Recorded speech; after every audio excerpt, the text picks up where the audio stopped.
نحمده ونصلي ونسلم على رسوله الكريم وعلى آله وأصحابه أجمعين أما بعد أعوذ بالله من الشيطان الرجيم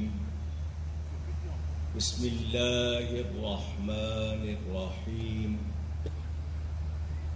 لقد كان لكم في رسول الله أسوة حسنة صدق الله العلی العظیم۔ بہت اچھا ہوگا ہم سب مل کر ایک مرتبہ محبت سے درود شریف پڑھ لیں۔ اللہم صلی علی سیدنا و مولانا محمد وعلی آل سیدنا و مولانا محمد وبارک وسلم۔ الصلاة والسلام علیک یا رسول اللہ وعلى آلك وأصحابك یا حبیب اللہ۔ محترم ڈاکٹر نفیس صاحب نے ایک بار پھر جمخانہ کراچی کے ارکان کے ساتھ مل کر محفل میلاد کا انعقاد کیا۔ اللہ تعالی اس میں میری حاضری آپ کی تشریف آوری قبول فرمائے۔ اہل ایمان اللہ کے آخری نبی صلی اللہ علیہ وآلہ وسلم کی دنیا میں آمد کا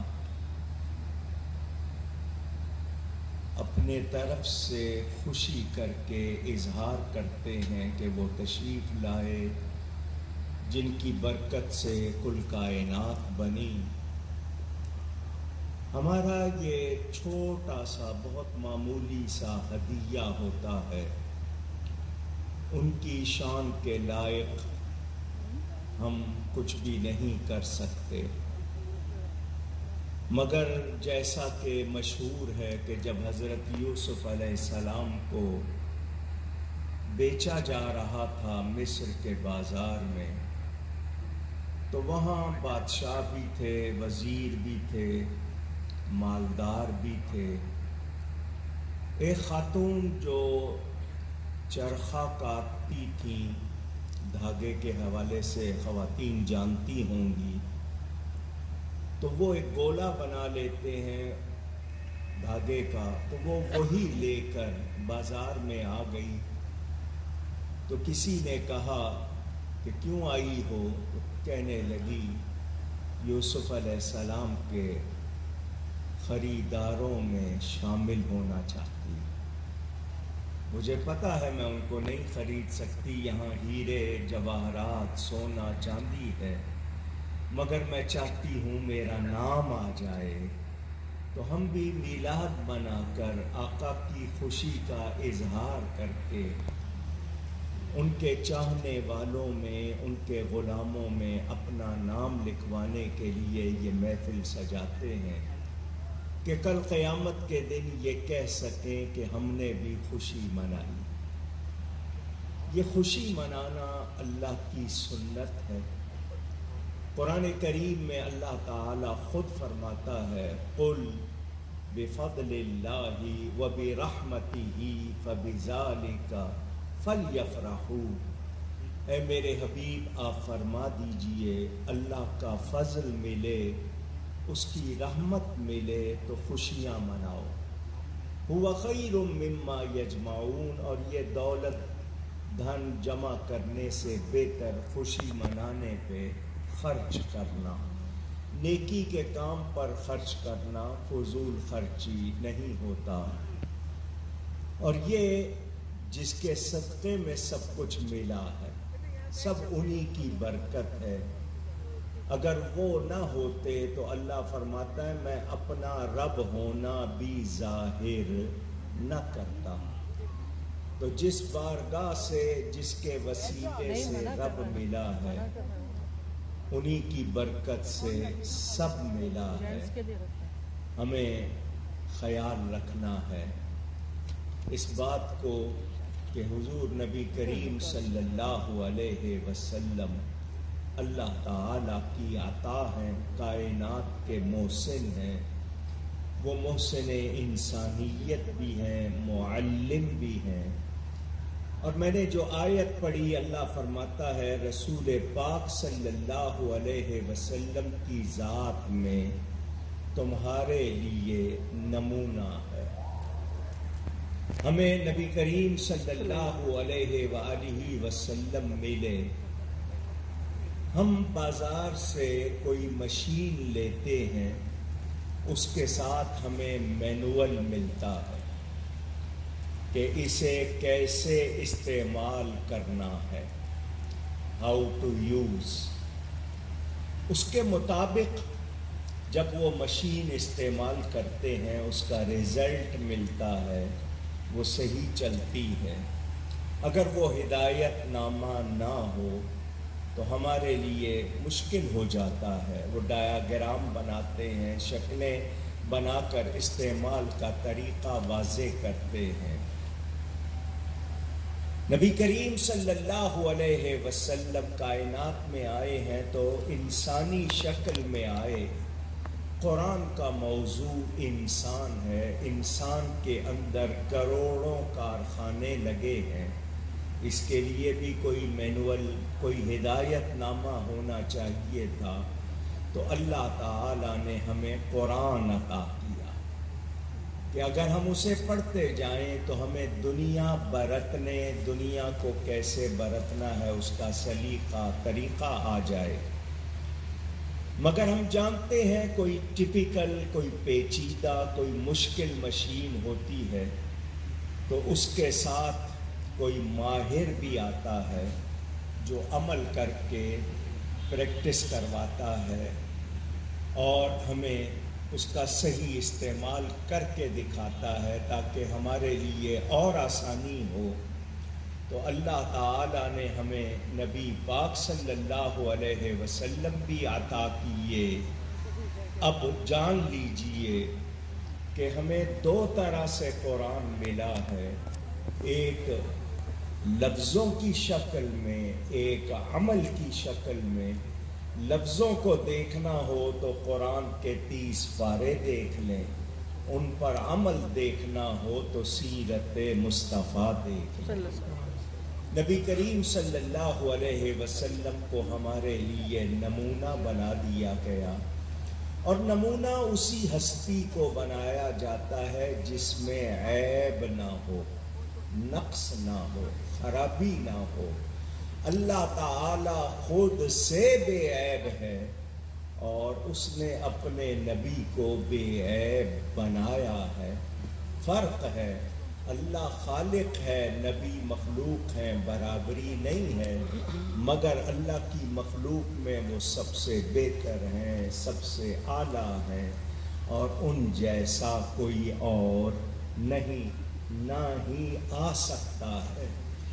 اگر آپ اس پہ غور کریں کہ کوئی کیوں نہیں آ سکتا، اس لیے کہ اللہ نے ان کو آخری نبی فرمایا ہے۔ اگر کوئی اور اللہ تعالیٰ ان جیسا بنا دے تو نبی پاک آخری نبی نہیں رہیں گے۔ تو اللہ اپنی بات کے خلاف نہیں کرتا، تو ہم اسی لیے دعوے سے کہتے ہیں اب ہمارے نبی جیسا کوئی نہیں آ سکتا، کیونکہ وہ آخری نبی ہے۔ نبی کریم صلی اللہ علیہ وسلم کیسے کھاتے تھے، کیسے پیتے تھے، کیسے چلتے تھے، کیسے رہتے تھے، بیویوں کے ساتھ کیسے تھے، غلاموں کے ساتھ کیسے تھے، اپنے صحابہ کے ساتھ کیسے تھے، گھر والوں کے ساتھ کیسے تھے۔ ایک شخص جتنے زاویے یا اینگل کہلاتے ہیں ان سے دیکھنا چاہے، وہ دیکھے تو انہیں پوری کائنات میں میرے نبی جیسا کوئی نظر نہیں آئے گا۔ تو وہ اللہ تعالیٰ کی طرف سے دلیل بن کر آئے۔ برہان کا لفظ قرآن میں آیا، برہان کے معنی روشن دلیل کے ہوتے ہیں۔ تو وہ دلیل بن کر آئے، اور دلیل ہوتی ہے کسی دعوے کی۔ تو وہ کس دعوے کی دلیل بن کر آئے؟ وہ اللہ کی ذات اور صفات پر دلیل بن کر آئے کہ انہیں دیکھ لو اور پہچان لو، جس کا بندہ ایسا ہے اس کا خدا کیسا ہوگا، بنانے والا کیسا ہوگا۔ اللہ کے علم کو دیکھنا ہے، نبی کے علم کو دیکھ لیں، اللہ کے علم کو دیکھنا ہے، نبی کے علم کو دیکھ لیں، اللہ کا جمال دیکھنا ہے، نبی کا جمال دیکھ لیں، اللہ کا کمال دیکھنا ہے، نبی کا کمال دیکھ لیں۔ علامہ اقبال فرماتے ہیں مصطفیٰ آئینہ روئے خداست، منعکس در وے ہما ہوئے خداست، کہ حضور صلی اللہ علیہ وسلم اللہ کی ذات و صفات کا آئینہ ہے، نبی میں اللہ کے جلوے نظر آتے ہیں۔ تو ہم ان کو دیکھ کر سن کر اپنی زندگی بہتر بناتے ہیں، اپنے آپ کو اللہ کا کامیاب بندہ بنانے کی کوشش کرتے ہیں۔ یہ اللہ تعالیٰ کی مہربانی۔ میں ایک بات کر کے پھر اپنے مہمان نعت خوان کو دعوت دوں گا۔ شاید میں نے یہ بات آپ کو پہلے بھی سنائی ہو، مگر ایک بار پھر سناتا ہوں، ذہنوں میں تازہ کر لے۔ مولانا روم رحمۃ اللہ علیہ کا طریقہ ہے کہ وہ کہانی سناتے ہیں، اس کو حکایت کہتے ہیں عربی میں۔ وہ حکایت سناتے ہیں، اور کہانی ایسی چیز ہوتی ہے کہ بچہ 8 سال کا ہو یا 80 سال کا دلچسپی سے سنتا ہے۔ مولانا کا مقصد کہانی نہیں ہوتا، بلکہ اس کا نتیجہ ہوتا ہے کہ اس سے حاصل کیا ہوا۔ مولانا فرماتے ہیں ایک شخص تھا بہرا، ڈیف، اس کو بہت اونچا سنائی دیتا تھا، اور ایسا کوئی مریض ہو تو وہ بولتا بھی اونچا ہے، دوسروں کو بھی وہ بہرا سمجھتا ہے۔ اس کا دوست بیمار پڑ گیا، اس بہرے کا، تو اس بہرے نے سوچا کہ دوست بیمار پڑا ہے، مسلمان پر جو 5 یا 6 حق ہیں، ان میں سے ایک حق یہ ہے کہ بیمار پڑ جائے تو اس کی مزاج پرسی کرے، عیادت کرے، اس کا حال پوچھنے جائیں۔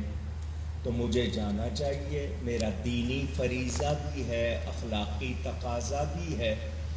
تو وہ جانا چاہتا ہے، مگر سوچنے بیٹھ گیا کہ میں تو پہلے ہی اونچا سنتا ہوں، اور وہ مریض ہے تو وہ بیماری کی وجہ سے اور آہستہ بولے گا تو مجھے سنائی کیسے دے گا۔ تو اس نے کسی کو ساتھ نہیں لیا، کسی کو رہنما نہیں بنایا، کسی سے مشورہ نہیں کیا، خود اپنے آپ کو عقل کل، یعنی میں ہی ہوں جو کچھ ہوں، وہ سمجھ کر وہ چلا اور کہنے لگا میں جا کر سب سے پہلے کروں گا سلام، کیونکہ ہمیں حکم دیا گیا کہ ہم جب بھی مسلمان سے ملیں اس کو سلام کریں۔ یہ محبت کی چابی تھی جو آج ہمارے سے رخصت ہو گئی۔ اجنبی ہو، آشنا ہو، کوئی جانا ہو، انجانا ہو، مسلمان ہو، مسلمان کو سلام کرے۔ ہمیں کہا گیا گھروں میں جاؤ تو گھر والوں کو سلام کرو، مگر ہمارے لیے مشکل کہ ہم بیوی کو ہم سلام کریں، بیوی کرے ہم کو، ہم کیوں کریں بیوی کو؟ یہ ہمارے لیے مشکل ہو گیا۔ راہ چلتی کو دیر تک ہاتھ ہلاتے رہیں گے جب تک وہ سلام نہ لے لے، تو مزاج ہو گئے ہمارے۔ تو سلام کرنا چاہیے۔ اب السلام علیکم کا مطلب کہ تم پر سلامتی ہو، جواب آئے گا وعلیکم السلام، تم پر بھی سلامتی ہو۔ تو بتائیے رنجشیں ہوں گی، لڑائیاں ہوں گی؟ تو یہ محبت کی چابی تھی، ہم نے رخصت کر دی۔ اللہ ہمیں توفیق دے کہ ہم صرف ویو نہ کریں۔ ہم نے کہا ہائے، آگے سے جواب ملا بائے، بات ختم ہو گئی۔ ہائے سے شروع ہوئی، بائے پہ ختم ہو گئی۔ تو کتنا اچھا تھا، محبت سے ملتے تھے، دعائیں دیتے تھے، اچھے لفظ کہتے تھے۔ آج کوئی کسی کو کہے کہ بہت اچھے لگ رہے ہو تو وہ آگے سے کہتا ہے شکریہ، حالانکہ اس کو کہنا چاہیے الحمدللہ۔ کہ میں اگر اچھا لگ رہا ہوں اس میں میرا کوئی کمال نہیں، بنانے والے کا کمال ہے، رب تعالیٰ کا کمال ہے۔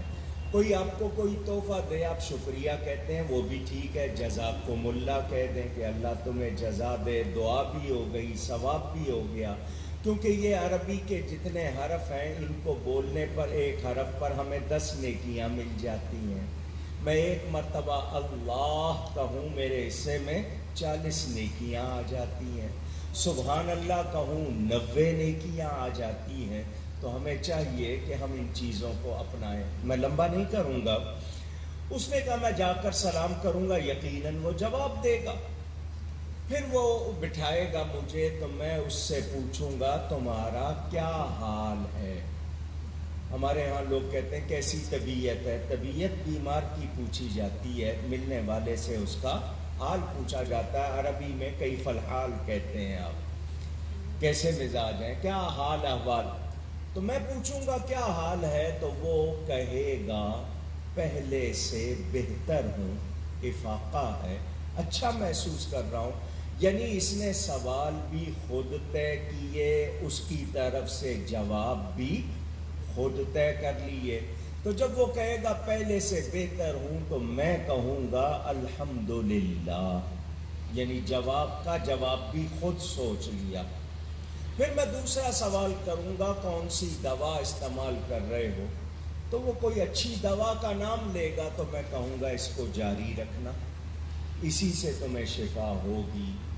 پھر میں تیسرا سوال کروں گا کون سے ڈاکٹر، حکیم، طبیب، معالج، فزیشین کا علاج کرا رہے ہو، تو وہ شہر کے کسی مشہور حکیم کا، ڈاکٹر کا نام لے گا تو میں کہوں گا بڑی شہرت سنی ہے اس کی، اسی سے تم علاج کرواتے رہنا، کسی اور طرف نہ جانا۔ تو یہ سوال بھی، جواب کا جواب، جواب الجواب خود سوچ کے وہ چلا گیا۔ اس نے کسی کو رہنما نہیں بنایا، کسی سے گائیڈنس نہیں دی اور چلا گیا۔ اس زمانے میں بیل نہیں ہوتی تھی دروازوں پر، کنڈا کھڑکاتے تھے یا ویسے نوک کرتے تھے، کھٹکھٹاتے تھے۔ اس نے جا کر آواز لگائی۔ اس کے لیے شریعت کا حکم ہے کسی کے ہاں جاؤ تو دستک دو یا آواز لگاؤ، ایک مرتبہ انتظار کرو۔ ضروری نہیں ہے کہ اگلا الرٹ بیٹھا ہو سکتا ہے لیٹا ہو، چپل نہیں پہنی، کپڑا صحیح نہیں ہے تو اس کو آنے میں ٹائم لگے گا، لیکن ہم بیل پہ ہاتھ رکھ دیتے ہیں اور جب تک پورا محلہ نہ اٹھ جائے اس وقت تک ہمارا ہاتھ نہیں ہٹتا۔ ہم نے یہ طور طریقے اپنا لیے۔ شریعت کہتی ہے ایک مرتبہ آپ نے نوک کیا، کھٹکھٹایا، انتظار کریں، جواب نہیں آیا دوسری مرتبہ کھٹکھٹائیں، پھر انتظار کریں، پھر تیسری مرتبہ تھرڈ ٹائم آپ کھٹکھٹائیں، جواب نہیں ملا واپس ہو جائیں۔ اس کے بعد آپ کو نوک کرنے، آواز کرنے کی شریعت اجازت نہیں دیتی۔ پھر تھوڑی دیر کے بعد بھلے سے آ جائیں، گھوم کے آ جائیں، لیکن چوتھی مرتبہ ایسا نہ کریں۔ ایک دوسرے کے آرام کا، سہولت کا ہمیں شریعت بتاتی ہے۔ اس نے آواز لگائی، گھر والوں نے سن لی، مریض کو بتایا تیرا دوست آیا ہے وہ جو بہرا ہے۔ آپ کو پتہ ہے بیماری میں انسان چڑچڑا ہو جاتا ہے، اس طرح اس کے مزاج میں چڑچڑاہٹ آ جاتی ہے۔ اس نے کہا میں پہلے بیمار ہوں، یہ اونچا بولے گا، اونچا بول کے میری طبیعت اور خراب کرے گا۔ تو انہوں نے کہا اب آ گیا ہے دروازے پہ، بلانا ہے یا نہیں بلانا؟ کہا اچھا بلا لو۔ بلا لیا۔ اس نے سلام کیا، اس نے جواب دیا یا نہیں دیا اس کا مسئلہ بھی سن لیں۔ مسلمان سلام کرے تو آپ پر جواب دینا واجب ہو جاتا ہے، اگر آپ نہیں دیں گے گناہگار ہو جائیں گے۔ آپ کبھی کبھی کسی کو کہہ دیتے ہیں گھر والوں کو سلام کہنا، وہ پابند ہو گیا اتنا کہنے سے، اگر اس نے گھر والوں کو سلام نہیں کہا جا کر وہ گناہگار ہو جائے گا۔ تو آپ کہنے میں احتیاط کر لیں، کہہ دیں یاد رہے تو سلام کہہ دینا، ہو سکے تو سلام کہہ دینا۔ یعنی شریعت ہمیں بتاتی ہے کہ ہم اپنے اوپر کوئی بوجھ، کوئی گناہ نہ لیں، مگر ہم وہ بھی نہیں سیکھتے۔ یہ بیٹھ گیا، اس نے اپنے پروگرام کے مطابق پوچھا کیا حال ہے؟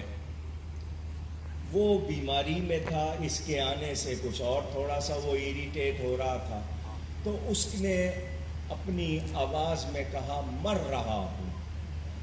اس نے کیا سوچا تھا، وہ کہے گا میں پہلے سے بہتر ہوں، اس نے کیا جواب دیا، مر رہا ہوں۔ تو اس نے کہا الحمدللہ۔ اس کو غصہ آیا کہ میرا دوست ہے یہ دشمن ہے، میری مزاج پرسی کو آیا ہے، یہ میرے زخموں پہ نمک چھڑکنے آیا ہے۔ ابھی وہ تل ملا رہا تھا، اس نے دوسرا سوال کر دیا، کون سی دوا استعمال کر رہے ہو؟ تو آپ کو جو پتہ ہے بیماری کا غصہ، پھر اس کے پہلے سوال کا غصہ، تو اس نے کہا زہر کھا رہا ہوں۔ کہنے لگا جاری رکھنا، کوئی اور دوا نہیں لینا، اسی سے شفا ہو۔ وہ بڑا حیران، یہ کیا کہہ رہا ہے؟ یہ چونکہ خود پلاننگ کر کے آیا ہوا تھا، کسی سے رہنمائی نہیں لی تھی۔ اب تیسرا سوال کر دیا، کس کا علاج کرا رہے ہو؟ اس نے کہا اسرائیل کا۔ کہنے لگا بڑی شہرت سنی ہے اس کی، بہت اچھا ہے، تم نے کسی اور کے پاس نہیں جا۔ اس نے اپنے ملازم کو بلایا کہ اس کو اٹھاؤ، بعد بھیج دو اس کو، یہ میرا دوست نہیں ہے بلکہ دشمن ہے۔ میں کہہ رہا ہوں مر رہا ہوں تو الحمدللہ کہہ رہا ہے، میں نے کہا زہر کھا رہا ہوں تو کہتا ہے جاری رکھنا، میں نے کہا موت کے فرشتے کا علاج کر رہا ہوں تو کہتا ہے اسی سے شفا ہوگی۔ تو یہ کیا چاہتا ہے؟ یہ کہانی ہو گئی ختم۔ مولانا روم اب نتیجہ پیش کرتے ہیں، فرماتے ہیں وہ آیا تھا خوش کرنے، کیونکہ عربی میں کہتے ہیں لقاء الخلیل شفاء العلیل، دوست کا ملنا مریض کے لیے شفا ہوتا ہے۔ تو وہ خوش کرنے آیا تھا، مگر اپنی عقل سے اپنے دوست کو خوش نہیں کر سکا، ناراض کر بیٹھا۔ اے بندے تیری عقل کا یہ حال ہے کہ تو ایک بندے کو خوش نہیں کر سکتا، تو اس عقل سے تو خدا کو کیسے خوش کرے گا؟ تو اللہ تعالیٰ نے مہربانی کی، خوش کرنے کا طریقہ بتا دیا، میں اپنا حبیب بھیج رہا ہوں، ان کے غلام بن جاؤ، ان کی اداؤں کے سانچے میں ڈھل جاؤ تو میرے پیارے بن جاؤ گے۔ تو ہمیں کوشش کرنی ہے کہ ہم نبی پاک کی سیرت شکل کو، حالت کو، بایوگرافی کو، لائف کو کہتے ہیں، اس کو سنیں، سمجھیں اور اس پر عمل کریں۔